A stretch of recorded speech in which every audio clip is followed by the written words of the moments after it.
before I start this video, a little disclaimer.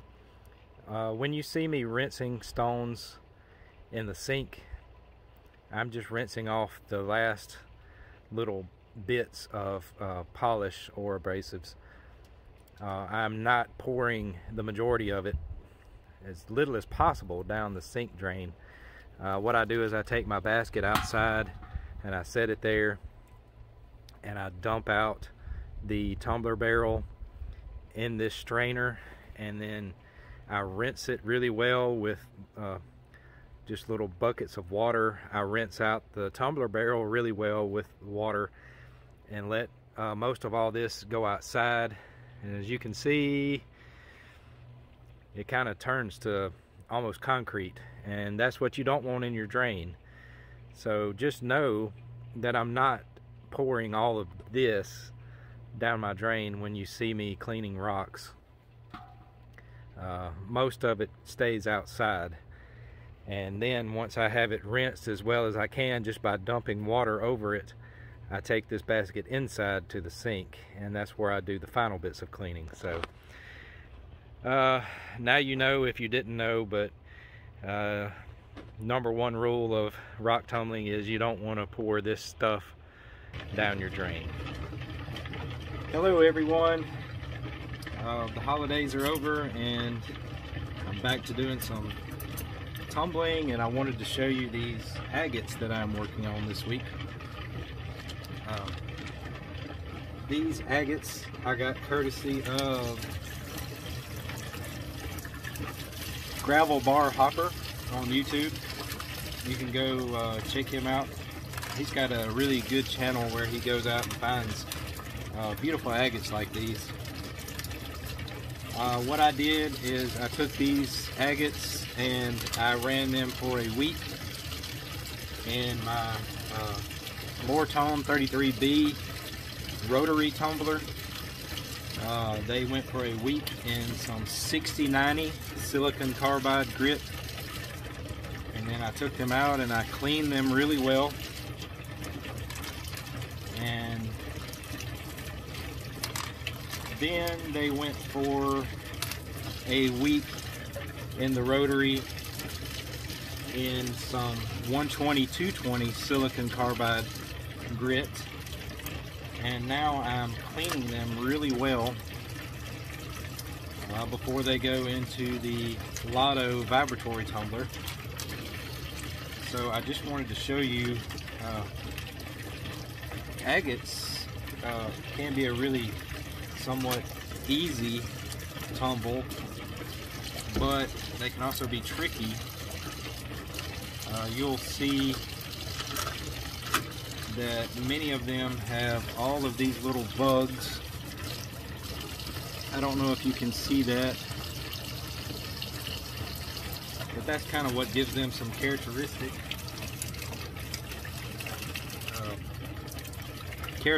of being an agate. And you want to make sure that in between each stage that you clean these really well.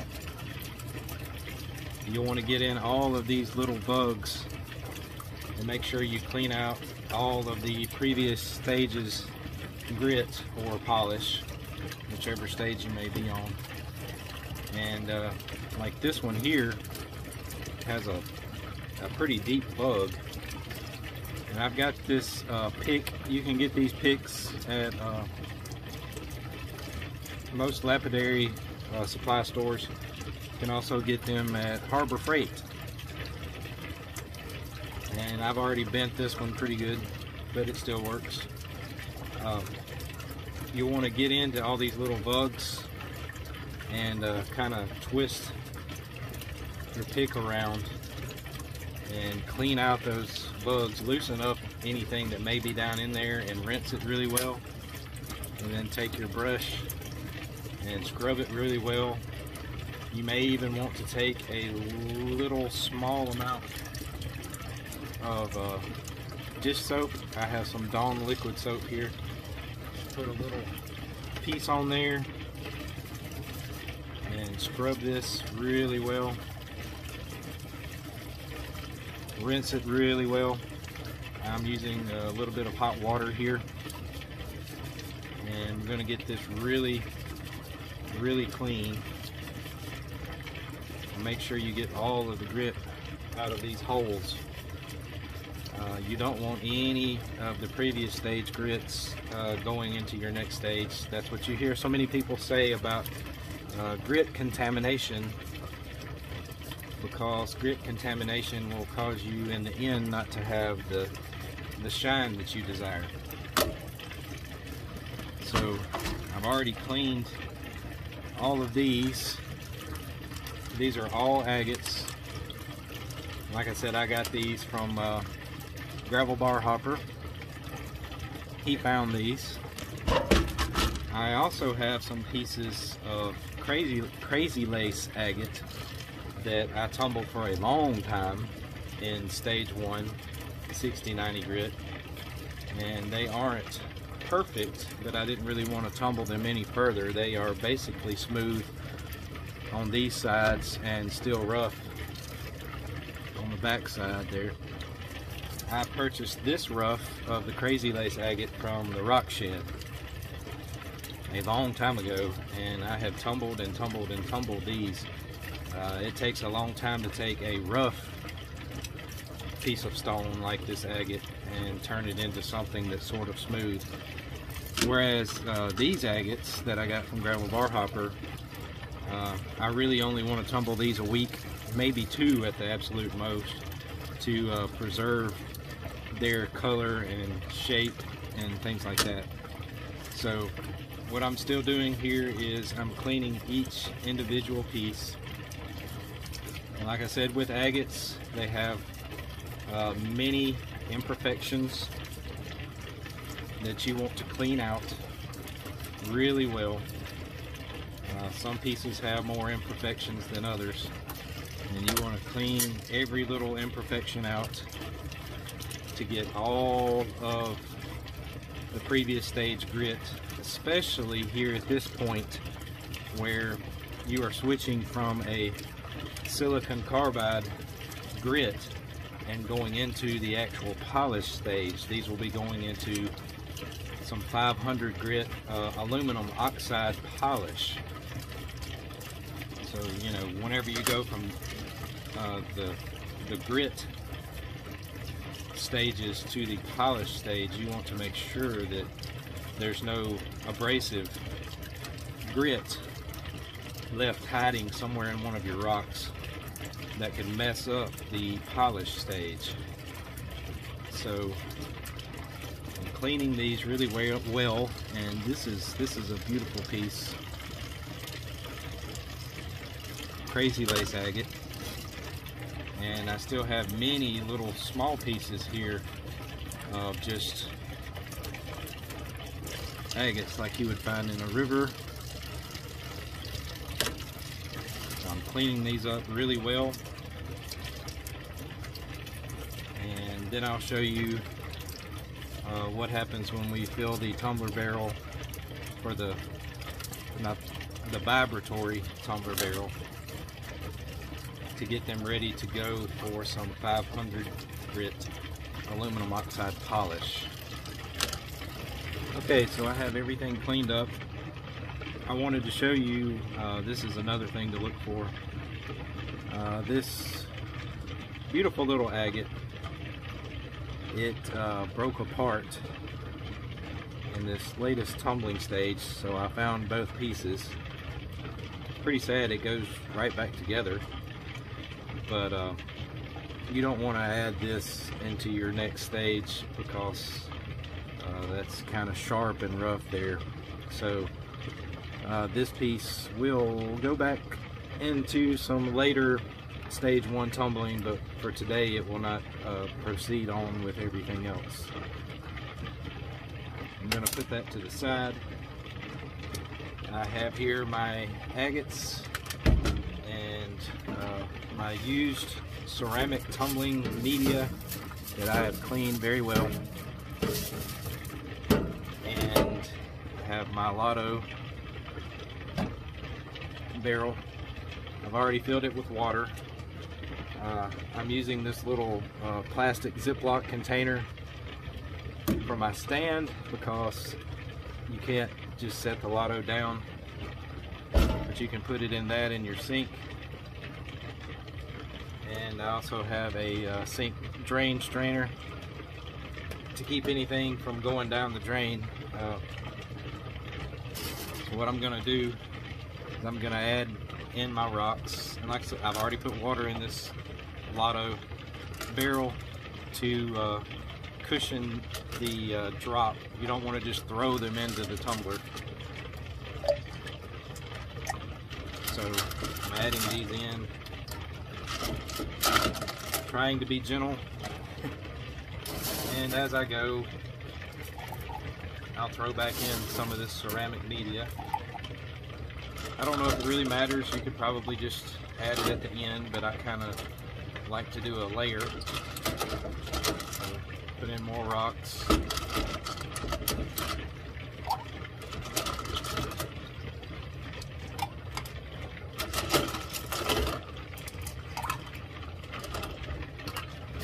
And more ceramic.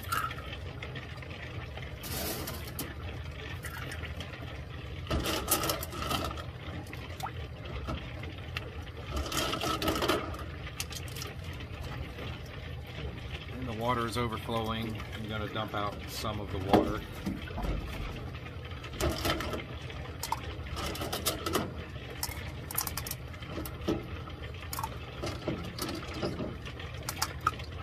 Alright, and then all of my rocks. I got this nice, this is a wide mouth canning funnel. It's what you would use if you were canning vegetables and such, but it fits perfectly onto the mouth of the Lotto, and it helps you get this ceramic media dumped into your barrel without it just going everywhere.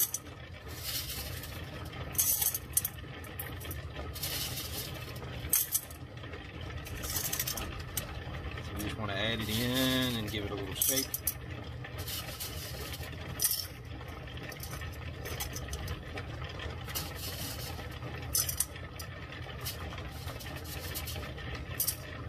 Almost there.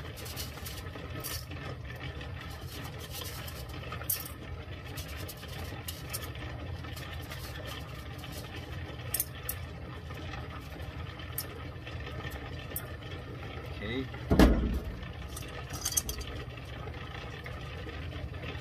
Ceramic is all in there.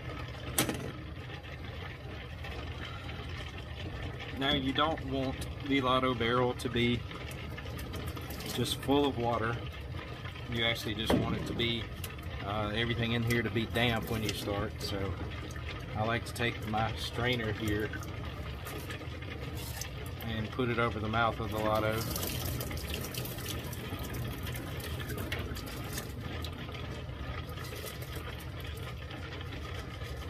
Basically get all the water you can get by doing that.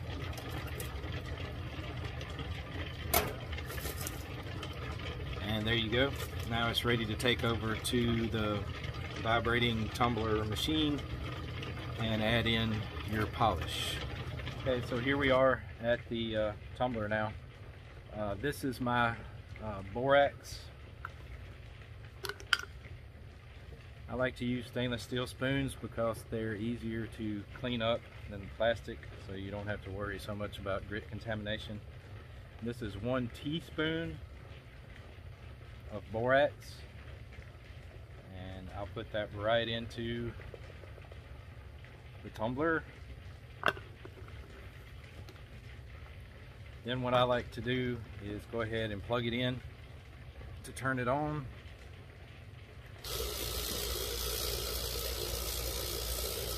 Let it run for just a second. Here I have my 500 aluminum oxide stage 3. This is a ½ teaspoon. I like to get ½ teaspoon and just kind of add it in as it rolls.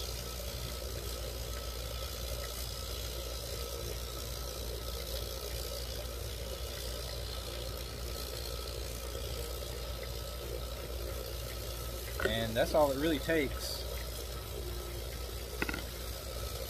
you want to have a little spray bottle of water. I like to let the polish and the borax mix, and the borax just kind of thickens things up and helps things get kind of slightly sticky to begin with. So things are rolling. I like to let it go a little while, let the polish get picked up really well, and then check to make sure that it's not the action hasn't stopped or slowed down a whole lot. You know, it may get too sticky if there's not enough moisture in there.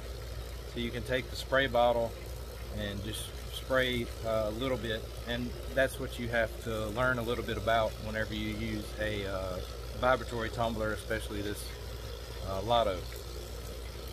So here's the lid. I cleaned it really well. Put the lid on and it snaps. This is a little bungee cord. You can pick those up at Harbor Freight in a container. That helps to make sure that the lid doesn't pop off, because if the lid pops off and you're not watching, everything in there will dry up. You need to keep the small amount of moisture that's in this barrel in the barrel while it does its thing. So I'll let this run for probably 24 hours or so. Take it back out, clean it really well again, and then add in either some 1000 grit aluminum oxide, or more than likely I'll just go right on to the stage 4 aluminum oxide final polish, and things will be done. So the vibratory really speeds up this process. If you were to do stage 3 in a rotary, you would go for a week basically, and then stage 4 polish you would also go basically a week. With the Lotto vibratory or any other rock vibratory, you know, you can go a day or 2 days, depending on how things look. It's easy to open the lid on this and just take one rock out and check it and see how things look, and you can kind of determine whether or not things are ready to move on to the next stage or not. So I hope you guys have enjoyed this video. Hope you found it informative, and hey, keep tumbling.